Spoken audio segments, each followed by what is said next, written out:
পাবনা জেলায় অন্তর্ভুক্ত না করার দাবিতে মানববন্ধন ও স্মারকলিপি প্রদান কর্মসূচি করেছেন কুষ্টিয়ার কুমারখালী উপজেলার ১১ নং চর সাদিপুর ইউনিয়নবাসী। কুষ্টিয়া প্রতিনিধি নাজমুল হাসানের তথ্যচিত্রে বিস্তারিত জানাচ্ছেন লাবণী আক্তার। কুষ্টিয়ার কুমারখালী উপজেলার ১১ নং চর সাদিপুর ইউনিয়নকে পাবনা জেলায় অন্তর্ভুক্ত না করার দাবিতে মানববন্ধন ও স্মারকলিপি প্রদান কর্মসূচি অনুষ্ঠিত হয়েছে। বৃহস্পতিবার সকালে চর সাদিপুর ইউনিয়নের সর্বস্তরের জনগণের আয়োজনে উপজেলা পরিষদ চত্বরে এই কার্যক্রম অনুষ্ঠিত হয়।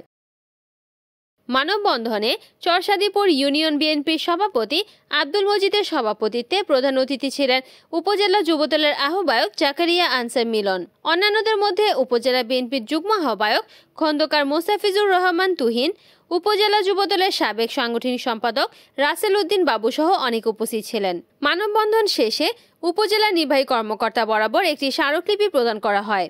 উপজেলা নির্বাহী কর্মকর্তার অনুপস্থিতিতে তার পক্ষ থেকে স্মারকলিপি গ্রহণ করেন উপজেলা মাধ্যমিক শিক্ষা কর্মকর্তা নাজমুল হক। রিপোর্ট করেছেন কুষ্টিয়া প্রতিনিধি নাজমুল হাসান, NN TV।